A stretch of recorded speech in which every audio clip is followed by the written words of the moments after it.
Machiegni kendo jodolo rowere mine kod jodongo e kaunti ma Migori ne obedo kod twak e weche dongruok mopogore opogore e kaunti ma Migori kod jatend migawo mar omenda John Mbadi. Jopinygo nokwayo Mbadi mondo ng'ad oko orak ma omi kembe mayulo e tich.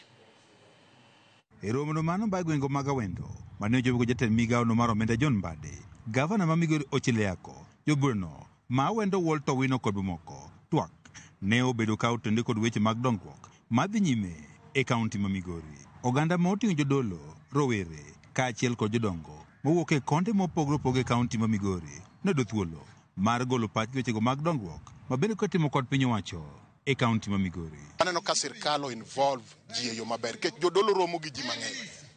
Kendo sama giromo gi ji no, wabe we are able to explain ne ji mwa lead ni sirkal timo magima. Our hero is dead, but the future of Kenyans is not dead. There are people that they are to rise up, to take the mantle and to take Kenya where Kenya is supposed to be. Bishop Makanisino mar Pefe Bade Manyanza Peter Midodo kod jodolo mamoko wach ni gintiere kod geno ni chenrogo mag dongruok ma jatend piny Kenya William Ruto ne ochako duto e kaunti ma Migori dhi rumo e wang' sa. Walamo ne jaduong' Mbadi mondo med bedo kanyo. Projects manyogi chako thurwa ka odhi nyime kik ng'adre. Ago erokamano ne president marwa kuom bedo gi interest e wach mar pur tiang'.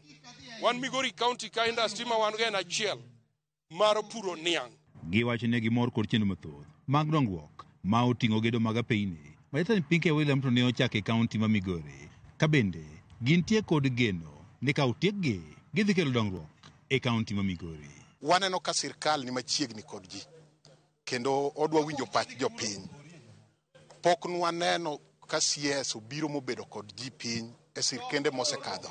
Obedo gi jodolo piny e sirkende mokadho.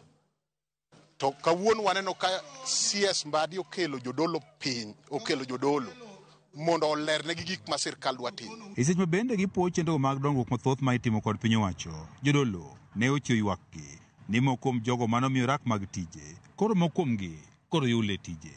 Pastor Ken Oluoch wach ni ogimor kod yo ma igerogo apaya mawuok Ngegi nyaka Mapera e sub-county no ma Suna East. To wamiyo wamor ahinya ni Ngegi road mitime yo marach. CS of promise ni Ministry of Roads today ne romo mondo cancel tender cha mondo mi contractor machielo manyalo loso Ngege Mapera road e yo maber. Jodolo bende osiro sirkal mar Manywanda magiwacho ni oganda luo nyaka koro bed mane iye mondo koro giyud ber. Miyo koro wapuoya ahinya e riwruok mar sirkal manyora elo pikowani. Kech kopo ni wakier oko to nyaka chenro mag dongruok makoro winjo binwa kagi dhi baro. George Juma, Ramogi TV, Migori. Jakom mar board mar Niang' mano Kenya Sugar Board mano Nicholas Gumbo